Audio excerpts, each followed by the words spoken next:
Damos comienzo a la mesa número 1, titulada El olvido de la tradición científica española, con la conferencia titulada De la veneranda tertulia médica hispalense a la Regia Sociedad de Medicina y Ciencias Afines de Sevilla, Juan Muñoz y Peralta, hacia 1655-1746.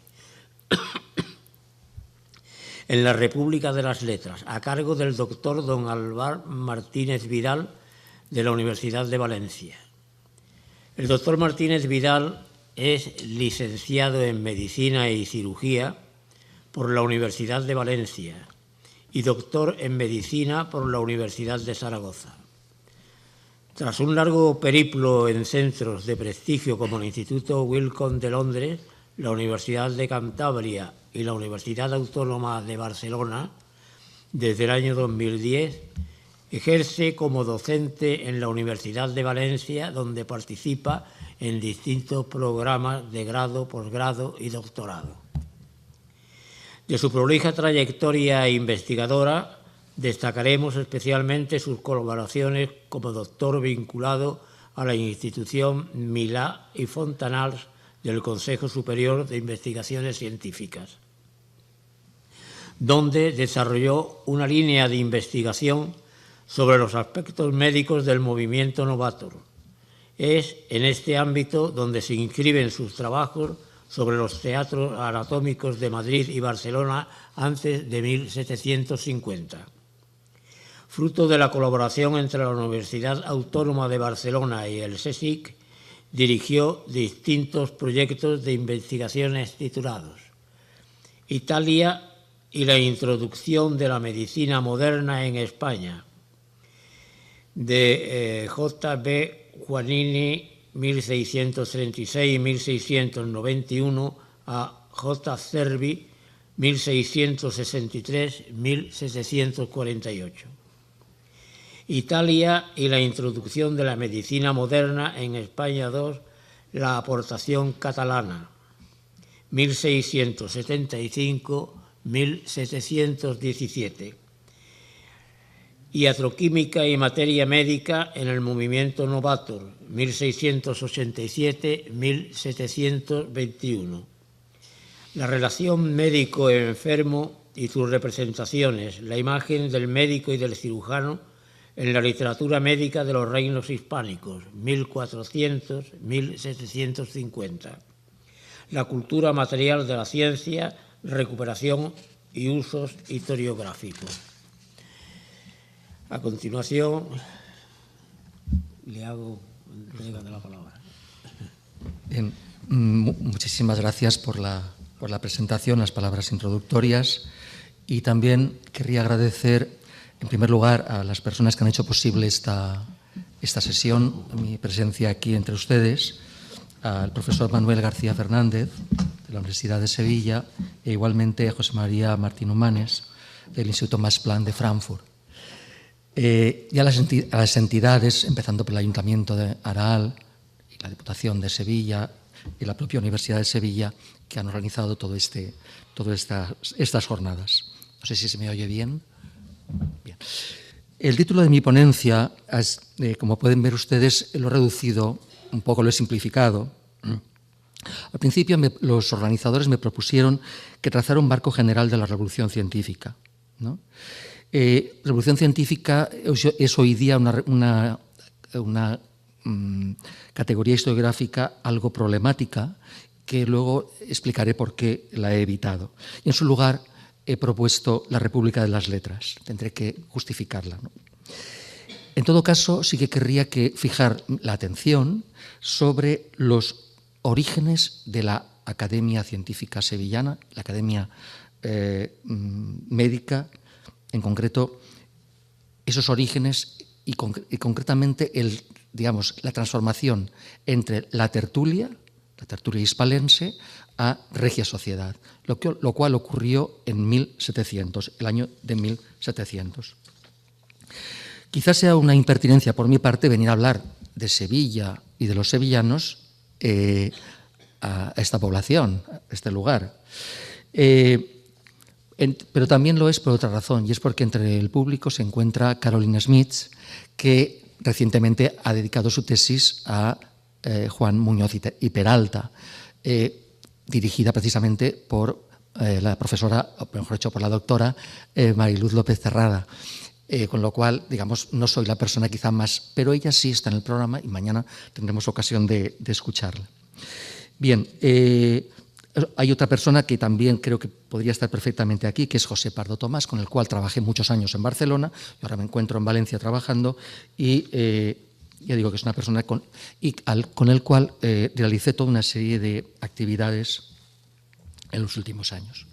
Bien, hace aproximadamente 15 años estuvimos visitando Araal, para mí el Araal todavía, y conocimos esta imagen que tienen ustedes aquí en su ciudad, y efectivamente correspondía con la persona que nosotros conocíamos.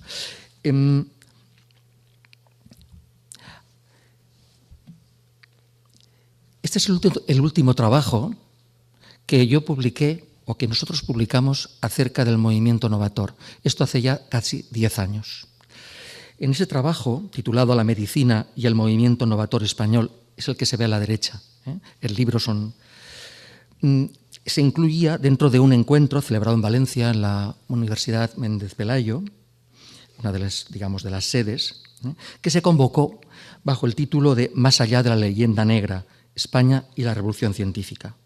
En ese trabajo reflexionábamos, José Pardo y yo, acerca de los supuestos de lo que se ha venido en llamar el movimiento novator a partir de las directrices propuestas por José María López Piñero en los años 60 y 70 del siglo pasado, y también teniendo en cuenta otras aportaciones. Un movimiento novator que se situaría entre 1687, año de publicación de la Carta Filosófico-Médico-Química por Juan de Cabriada, que para López Piñero sería el punto de partida de la renovación científica y médica en España, y 1727, como final, año del fallecimiento de Isaac Newton, que para Vicente Peset constituiría el final de ese movimiento y el camino hacia la Ilustración. He aquí la portada de la Carta Filosófico-Médico-Química, una obra que despertó una encendida polémica entre los galenistas, mayormente profesores de las universidades, y los partidarios de las ideas iatroquímicas, químicas podríamos decir, que en general se movían por fuera o por los márgenes de las instituciones académicas. Cabriada, el autor de esta obra, vindicaba, por un lado, la habilitación de laboratorios donde llevar a cabo experimentos químicos, la construcción de teatros anatómicos donde efectuar disecciones de cadáveres y la disposición de jardines donde conservar y aclimatar plantas exóticas o curiosas. Y por otro lado, denunciaba la falta de academias o sociedades en las que reunirse y discutir acerca de esas nuevas doctrinas médicas y científicas. En ese marco historiográfico, estas son, digamos, las partes de ese trabajo que publicamos, la creación de la Regia Sociedad de Sevilla en 1700, esa fecha justa, dividiría en dos fases el movimiento novator. Una primera, incierta y vacilante, y una segunda en la que la corona habría jugado un papel determinante en la renovación. En aquel artículo repasábamos la imagen historiográfica correspondiente a los distintos contextos locales: Zaragoza, Barcelona, Valencia, Sevilla y Madrid, dando cuenta de los resultados obtenidos y de las lagunas existentes. Una de las lagunas que pudimos detectar para el caso de Sevilla, este es el que aparece precisamente, estas 3 páginas están dedicadas a Sevilla, era la falta de un estudio prosopográfico acerca de quiénes eran los fundadores y de quiénes eran los primeros socios de la Regia Sociedad, que tuviera en cuenta sus bibliotecas, sus trayectorias profesionales, los libros que dejaron escritos o los que llegaron a la imprenta, su correspondencia, sus consultas médicas, así como sus clientelas, sus prácticas curativas y redes de influencia. La participación en estas segundas jornadas de Historia y Patrimonio aralense me brinda la oportunidad de acercarme al tema de nuevo, pero ahora con una cierta distancia, pasado 10 años, siendo consciente de que el tiempo no pasa en vano y convencido de que no nos bañamos 2 veces en el mismo río.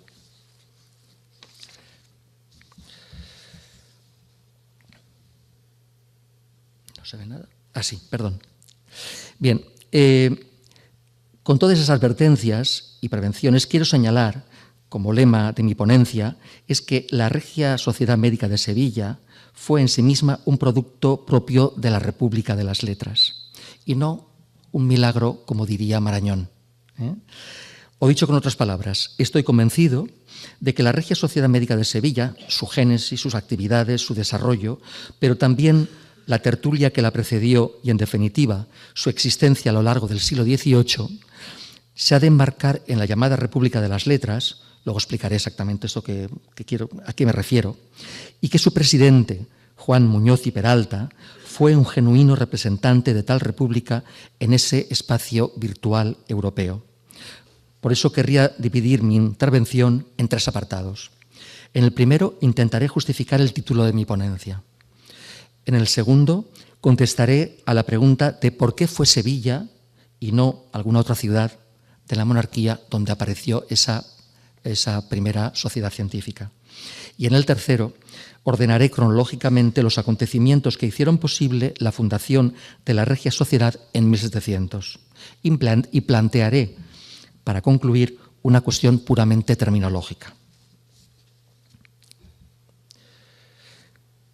Bien, en la actualidad, como he dicho antes, la categoría historiográfica que denominamos revolución científica se encuentra en entredicho. No voy a explicar exactamente quién la enunció, ni ni cómo se expandió, pero sí puedo decir, resumiendo muy claramente, que en los últimos 50 años es una categoría historiográfica al uso en todas las universidades. Incluso hay programas docentes, asignaturas que se llaman así, revolución científica.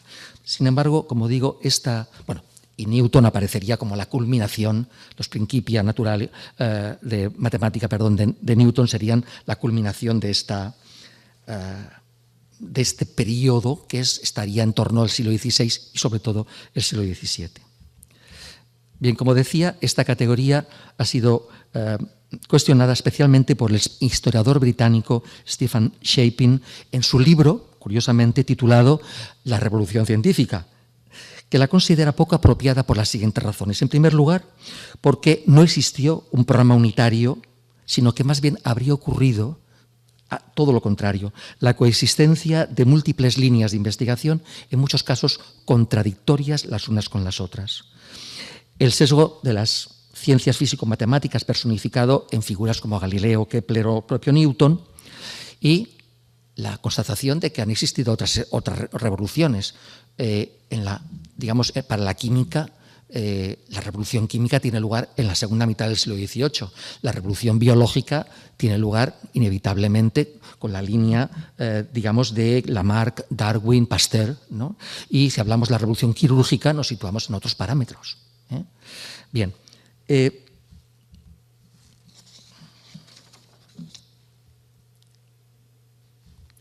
Yo me situaría mejor, más confortable, estoy más de acuerdo con la propuesta, en este comentario de Pablo Janssen, que es un discípulo de Dominique Pestre, trabaja en Lyon, cuando dice que la creencia en que la ciencia avanza sin cesar en el conocimiento de una realidad estable, limitada y siempre igual a sí misma, es de un candor insostenible, heredero del optimismo del siglo XIX. La ciencia, tal como se enseña hoy, parece producirse de forma lógica, basándose cada investigador en las teorías precedentes para elaborar las suyas. Pero esta imagen de un flujo lineal que conduce de una forma natural a la verdad científica queda rota por los estudios sociales sobre la investigación científica.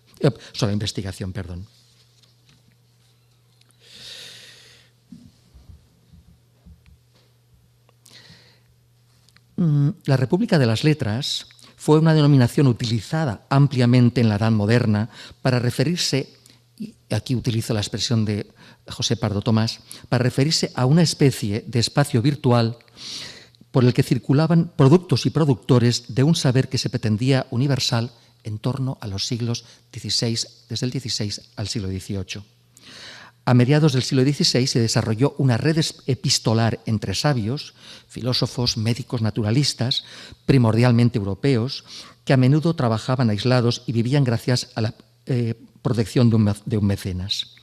Esos intelectuales realizaban toda una serie de prácticas de escritura, lectura, producción y circulación, redactando sus observaciones de fenómenos naturales que remitían a sus corresponsales, a sus interlocutores, dibujaban o pintaban objetos a partir del natural, animales, plantas, pero también el cuerpo humano, se remitían o se intercambiaban libros, manuscritos, o se los prestaban, o se los robaban.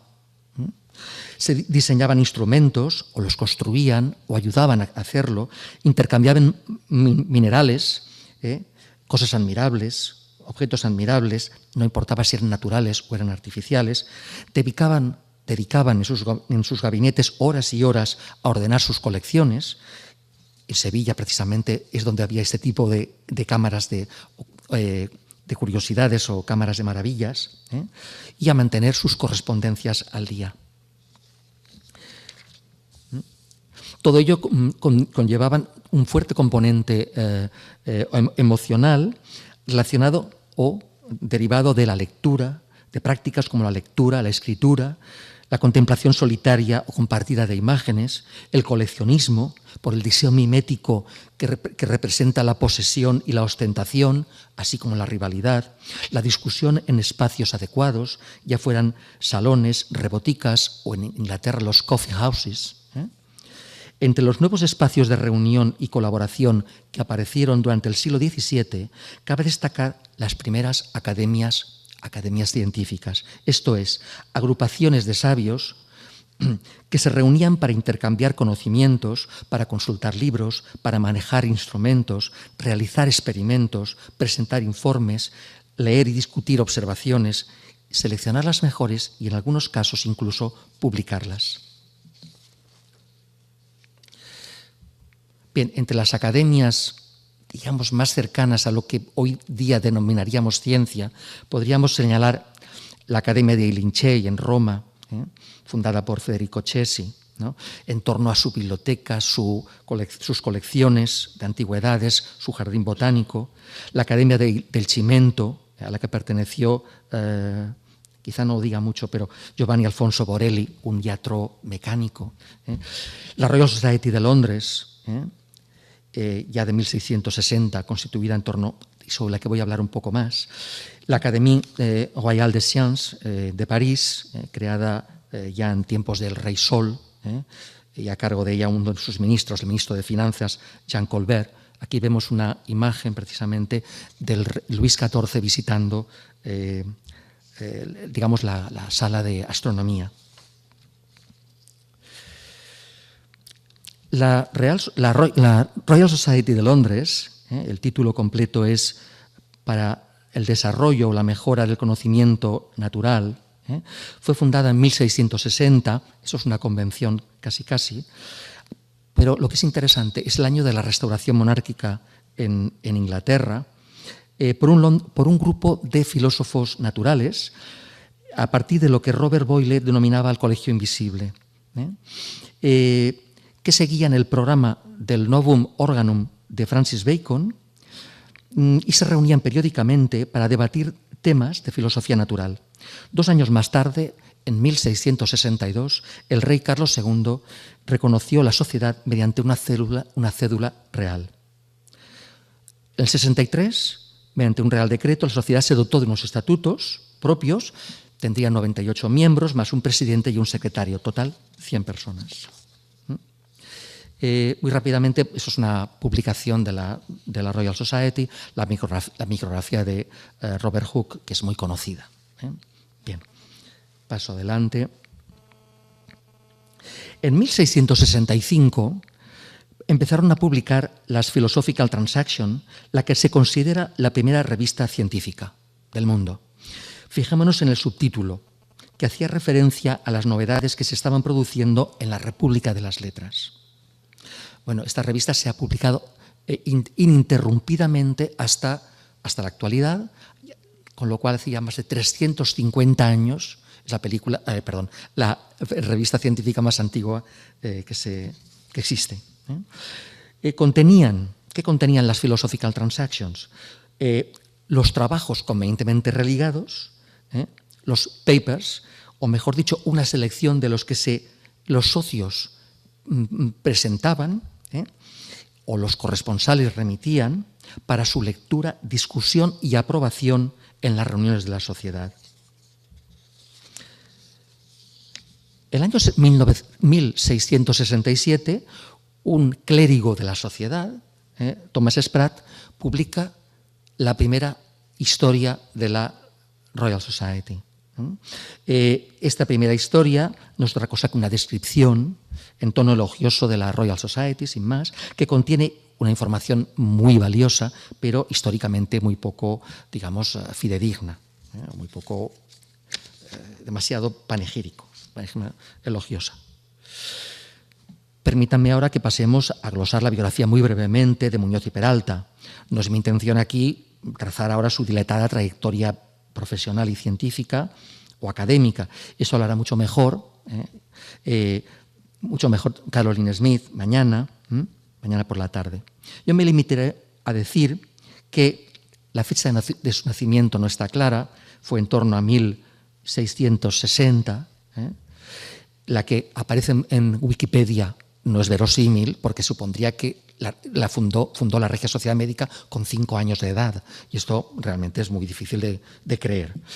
Estudió medicina en Sevilla. En 1685 ya ejercía la profesión. Aquí alcanzó el grado de doctor y desempeñó incluso la cátedra de vísperas.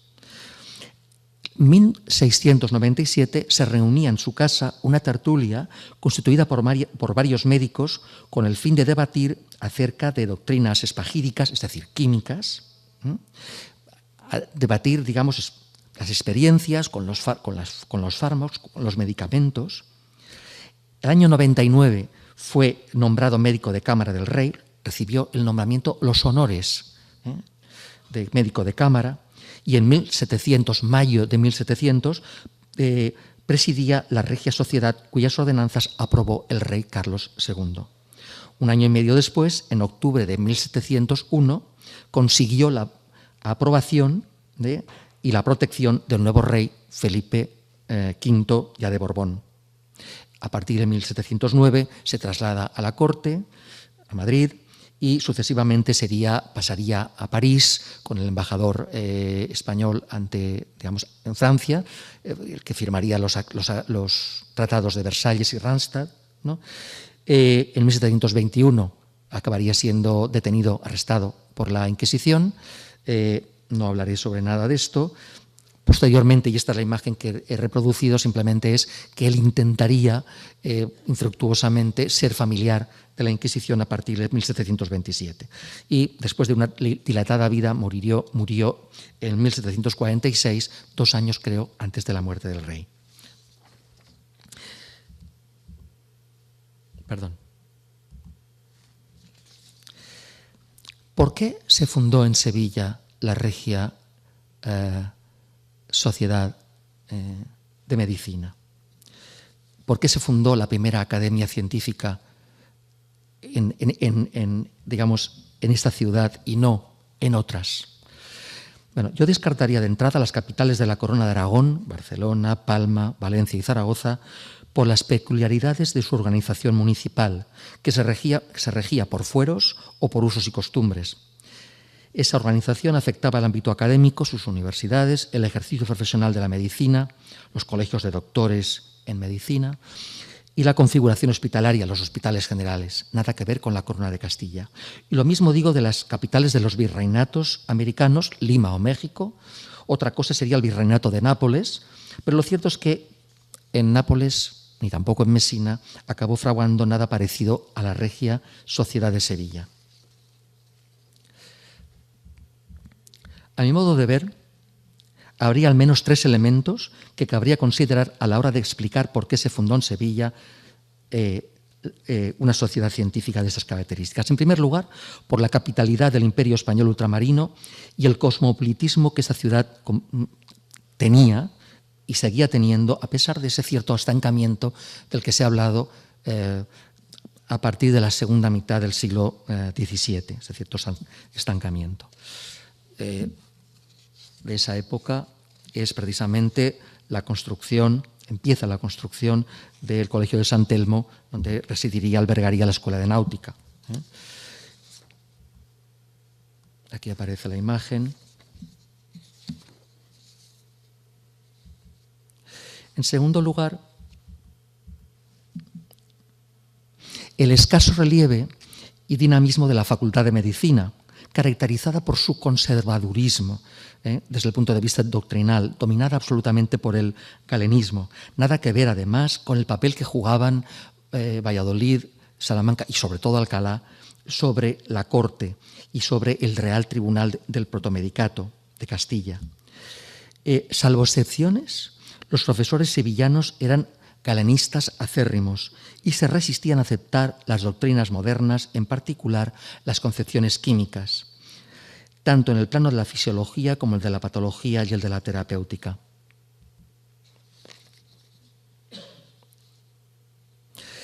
Entre los, no voy a leer el texto, pero sí diré que entre los profesores sevillanos más recalcitrantes, nos encontramos con Alonso López Cornejo, que ya anciano salió a la palestra para defender a los médicos galenistas de la Universidad de Sevilla. En 1698 publicó un libro contra Leonardo de Flores, uno de los asistentes de la tertulia de Peralta, con el fin de denunciar la peligrosidad de los nuevos medicamentos, junto con su escasa eficacia, en la epidemia de fiebres intermitentes, probablemente algo así como paludismo o malaria, que se había padecido en Sevilla un año o dos antes. El título del libro es muy elocuente: Galeno ilustrado, Avicena explicado y los doctores sevillanos universitarios defendidos. Pruébase con antiguos y modernos que el método de los doctores sevillanos es el más útil y seguro en la curación de las tercianas, las fiebres intermitentes.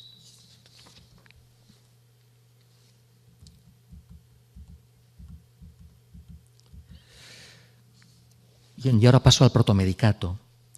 Aunque sus orígenes puedan remontarse al reinado de Isabel la Católica, el Real Tribunal del Protomedicato, como órgano colegiado constituido por los protomédicos, los fiscales, los examinadores, los alguaciles, etcétera, controlaba en los territorios de la Corona de Castilla el ejercicio de la medicina, pero también de la cirugía, de la farmacia y de la albaitería veterinaria, para entendernos, desde el reinado de Felipe II.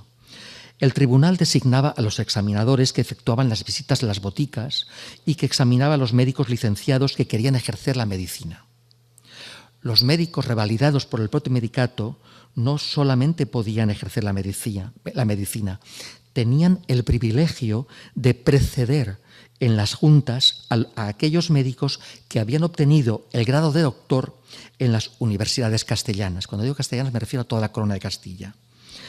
El tema de las precedencias en las juntas de médicos, esto es, el orden en el uso de la palabra y en sentar el dictamen clínico, diagnóstico, pronóstico y tratamiento ante el enfermo y sus familiares, es un tema que daría para una ponencia o incluso unas jornadas, pero no es motivo para estar ahora explicándolo. En todo caso, remite a las escenas y a los escenarios de la práctica médica. Maylú López Terrada, aquí presente, dirigió y organizó un encuentro en Madrid dedicado a eso, bueno, entre los dos, pero bien, la idea fue tuya. O sea, remite a la esfera pública en la que confluían expertos y profanos, en el marco del pluralismo médico o asistencial ante el hecho recurrente y sempiterno de la enfermedad. Me refiero a médicos revalidados o doctores, cirujanos, comadres y boticarios que participaban en esas juntas ante el enfermo o los familiares del enfermo, pero también incluso curanderos y ensalmadores. Solamente apuntaré que entre 1697 y 1700 se publicaron en Sevilla varios opúsculos bastante virulentos en los que sus autores argumentaban a favor y en contra de las credenciales que permitían o no presidir esas juntas médicas. fueron los médicos revalidados por el protomedicato castellano quienes, en Sevilla, con las simpatías de los revalidados en otras localidades de la cuenca del Guadalquivir, Córdoba sobre todo, tomaron la iniciativa de fundar una sociedad médica al margen de la universidad, una sociedad espagírica, esto es química, en la que se promoviera el conocimiento, la manipulación y la prescripción de los fármacos químicos. En el preámbulo de la Real Cédula de mayo del 1700 figura que la solicitud, es decir, la representación ante el rey, provenía de una sociedad médica de los revalidados de la ciudad de Sevilla. Bien, a este respecto quiero señalar que en 1699 se produjo una situación insólita en el protomedicato, es decir, en Madrid, en la corte. Debido al fallecimiento por motivos de edad, el protomedicato era una gerontocracia absoluta, de edad de varios de los protomédicos y de los médicos de cámara, hubo una renovación muy rápida, de tal manera que un médico formado en Italia, andaluz, de Granada, llamado Andrés de Gámez, concentró en muy poco tiempo el poder de todo el tribunal. Gámez consiguió que el protomedicato concediera los honores de médico de cámara a Juan de Cabriada, a este que había publicado en 1687 la Carta Filosófico-Médico-Química, y a Muñoz y Peralta. Y sin duda Gámez estuvo detrás de la creación de la Regia Sociedad. Voy a exponer ahora, digamos cronológicamente, los acontecimientos, la secuencia de acontecimientos. Bien, lo que me interesa es destacar que en 1697 ya se reunía en casa de Peralta una tertulia constituida por varios médicos con el fin de familiarizarse con esas doctrinas espagíricas, esto es, con los fundamentos doctrinales de la iatroquímica. Veamos cómo se refiere a esa tertulia uno de los socios fundadores, Juan Ordóñez de la Barrera, que además de médico y cirujano, era clérigo, en un opúsculo titulado Progresos de la Regia Academia Sevillana, escrito y publicado en 1701 o quizá 1702. Y lo cuenta retrospectivamente. Dice, por los años de 1697, el doctor Salvador de Flores, el doctor Juan Muñoz y Peralta, médico de cámara de Su Majestad, el doctor Miguel Melero Jiménez, el doctor Juan Lucas de Aurigui, el licenciado Gabriel Delgado, y él mismo, lo que pasa es que nunca se menciona a sí mismo, con deseos de adelantarse, cada uno en su facultad, se congregaron a imitación de las demás naciones, es decir, algo que estaba sucediendo en toda Europa, para empezar a ver las nuevas doctrinas médicas. Y se reconocieron en dichas doctrinas más seguros y sólidos principios que en las doctrinas galénicas, más ciertas dogmas, más prontos remedios, más sensata filosofía, más palpable anatomía, más perita y racional farmacia, más luz en la filosofía botánica. De esta portada, que es una obra polémica, en este caso del propio Muñoz y Peralta y datada en 1699, y dentro de una polémica dedicada a esas fiebres intermitentes y contra un profesor de la Universidad de Salamanca llamado José Polmenero, el autor es Juan Muñoz y Peralta, donde pone por Juan Muñoz y Peralta. Quiero simplemente apuntar, que se den cuenta, él no hace ostentación diciendo soy miembro de la tertulia hispalense, no aparece. Simplemente dice médico de la muy noble y leal ciudad de Sevilla y catedrático que fue de vísperas de su universidad. No dice nada de la Regia Sociedad. Incluso en los prolegómenos otros autores tampoco dicen nada de la sociedad. Solamente Ordóñez de la Barrera habla de la sociedad médico-física, nada más, sin decir otros elementos. Si pasamos esta otra imagen, esta otra portada, nos encontramos con una obra de Salvador de Leonardo de Flores, otro de los médicos revalidados que se reunían en casa. No dice nada de su pertenencia a una veneranda tertulia hispalense. Simplemente se presenta, dice médico revalidado y vecino de esta ciudad de Sevilla. Para él ya es suficiente.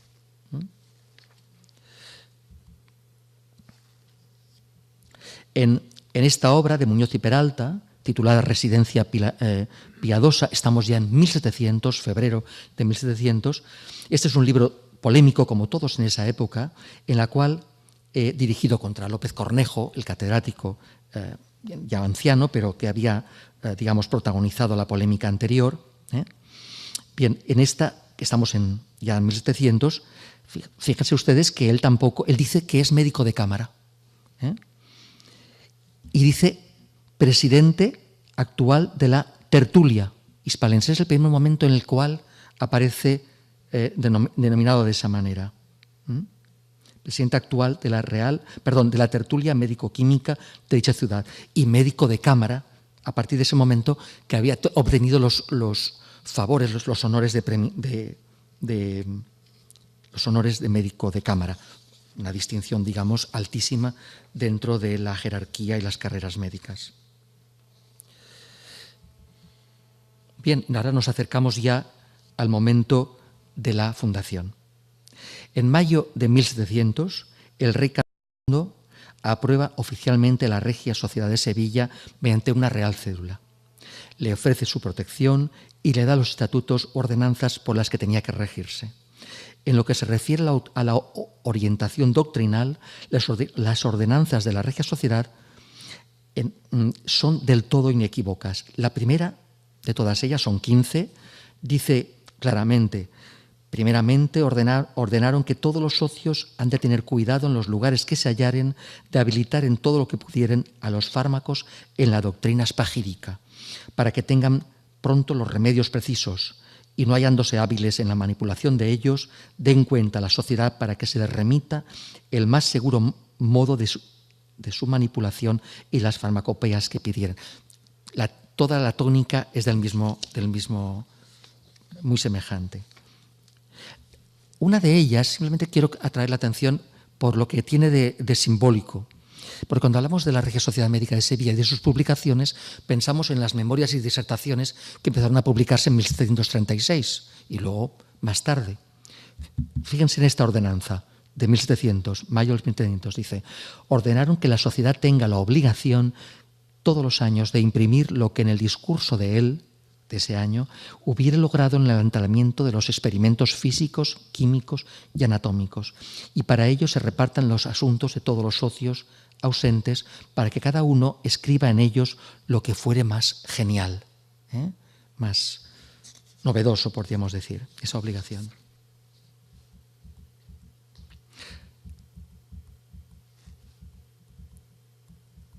Bien. Aquí tenemos los 10 socios fundadores de la Regia Sociedad, mayo de 1700.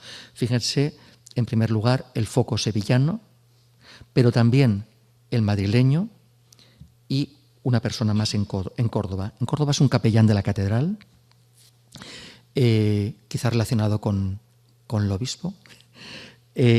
Tenemos el grupo de Peralta, claramente de su tertulia, y aparecen en Madrid 3 figuras inequívocas. En primer lugar, Juan de Cabriada, que hemos visto anteriormente, Diego Mateo Zapata, que era el médico personal del cardenal Portocarrero y, por tanto, del presidente del Consejo de Castilla y prácticamente valido y regente del rey.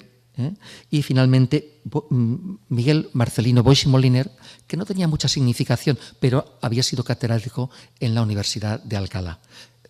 Un señor ya relativamente anciano, pero que encara su momento estelar.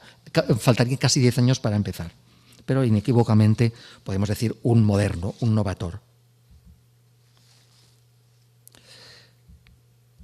Ahora quiero que se fijen en un comentario que yo querría hacer de carácter terminológico, relativo a la denominación de Regia Sociedad. Una denominación vacilante según el momento, el lugar y quién habla. Así, entre 1699 y 1700 se utilizaba la expresión tertulia para referirse al grupo de médicos que se reunían en la casa de Muñoz y Peralta. La veneranda tertulia hispalense sería la versión más formal. Sin embargo, en la Real Cédula otorgada por Carlos II, mayo del 700, la expresión que se consagra es Regia Sociedad y también Sociedad Médica de los Revalidados de la ciudad de Sevilla o simplemente Sociedad Médica de la ciudad de Sevilla, ¿Por qué ese cambio de veneranda tertulia a regia sociedad? Todo parece indicar, a la vista de las tres acepciones que ofrece el Diccionario de Autoridades, el primero que publicó la Real Academia Española, que la fórmula regia tertulia o tertulia real no era muy afortunada. Aunque hoy nos pudiera parecer atractiva, el término tertulia no dejaba de poseer unas connotaciones demasiado familiares y domésticas en relación con el tiempo de ocio, y probablemente el rey no podía, digamos, estar de tertulia simplemente con unos médicos. Y Muñoz y Peralta y sus colegas no deseaban esa divisa.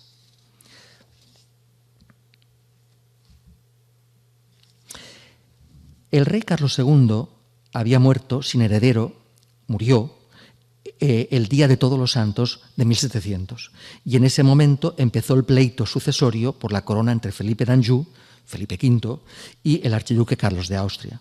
La situación era delicada y era imprescindible tener acceso a la corte y obtener la protección del nuevo rey para la recién aprobada Regia Sociedad. La Carta Pacífica que vemos aquí ahora en la imagen forma parte de la correspondencia entre Juan Ordóñez de la Barrera, ese clérigo sevillano, socio de la Sociedad médico y cirujano, entre él y Andrés de Gámez, este protomédico, digamos, que se había formado en Italia, una carrera italiana, y que tenía tanto poder en esos momentos. Bien, contiene dos cartas, ambas fechadas en Madrid. Eso quiere decir que Ordóñez de la Barrera se ha ido a Madrid. ¿Para qué? Para facilitar ese tránsito y conseguir que el nuevo rey, antes o después, volviera a aprobar o proteger a la sociedad.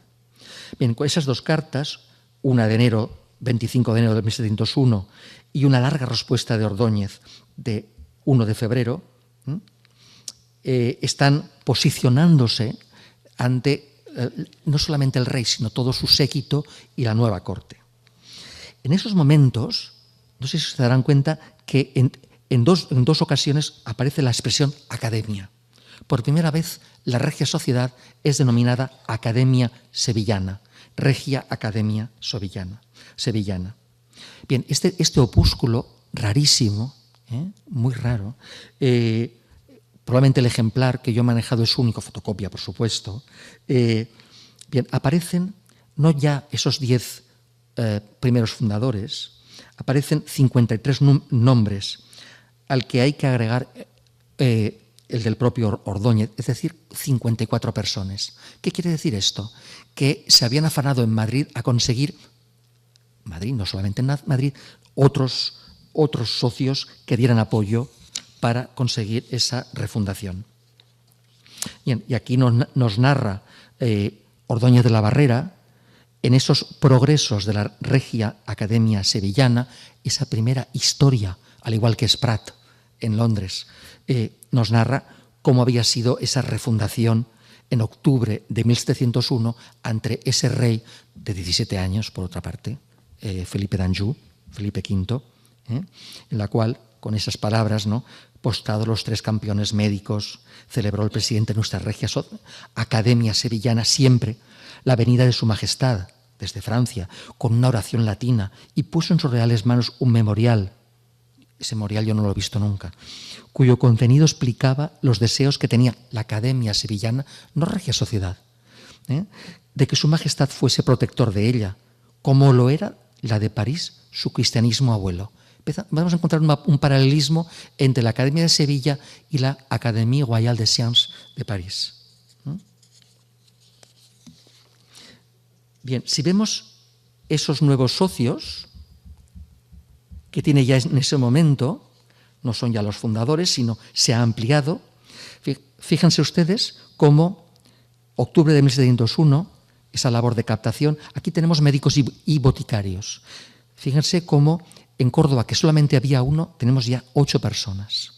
En Madrid se ha ampliado igualmente, pero tenemos toda una serie de médicos revalidados, simpatizantes evidentemente, podríamos decir, en todo el Guadalquivir, ¿no?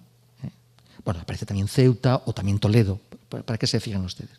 Bien, en total son 54, como he dicho antes, y no solamente aparecen médicos y boticarios, farmacéuticos, aparecen también otros personajes que están relacionados con el mundo de la filosofía y erudición, el derecho, la teología y las matemáticas. Entre ellos aparecen dos hermanos de Juan y Peralta, de Muñoz y Peralta, Luis y Francisco. Efectivamente.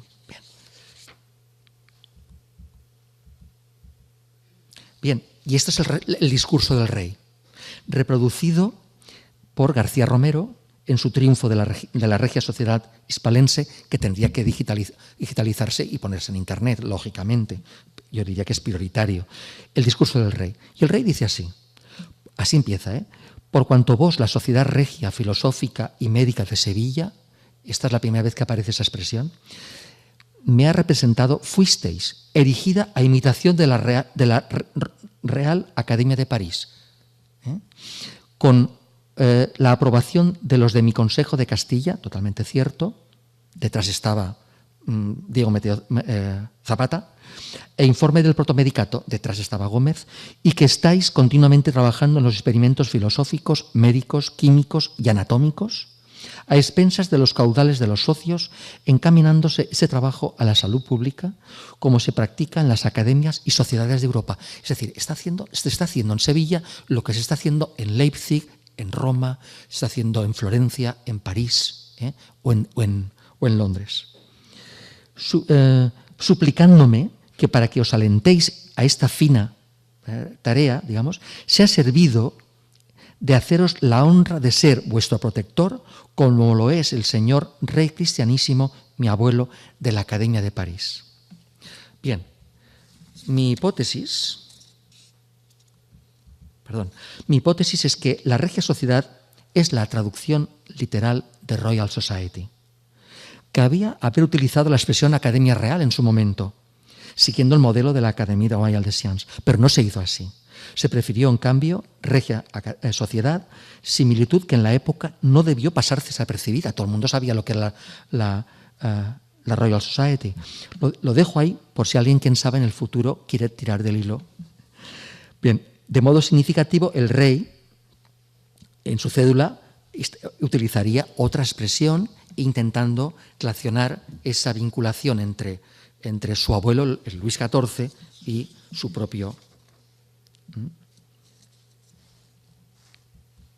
Bien, un mes más tarde de la población, y estamos ya en noviembre, un opúsculo muy conocido, titulado así, Progresos de la Regia América Sevillana, recoge lo sucedido y aparece siempre Academia, como he dicho antes. Y ya por último, esta es la obra que he dicho anteriormente, titulado Triunfo de la Regia Sociedad Hispalense, 1733, como consecuencia de la presencia de los reyes Isabel de Farnesio y Felipe V en Sevilla durante aproximadamente 3 o 4 años. Estuvieron entre 1728 y 1732 y con ocasión de ese momento se refunda la regia. La regia tiene a partir de ese momento, digamos, caudales, dinero propio para poder publicar, y aparecen a partir de ahí las disertaciones y más adelante las memorias. Bien, y con eso simplemente quiero acabar mi intervención diciendo que, sin duda, la protección otorgada por el nuevo monarca pretendía reforzar la vinculación de la Regia Sociedad de Sevilla, que había sido aprobada por su predecesor Carlos II de Austria, con la Academia de Ciencias de París, afrancesando, si se me permite el término, la Academia Sevillana, asimilándola a una institución francesa en el marco de la República de las Letras, y así se legitimaba el cambio de dinastía y se entronizaba la Casa de Borbón. Nada más. Muchas gracias por su atención.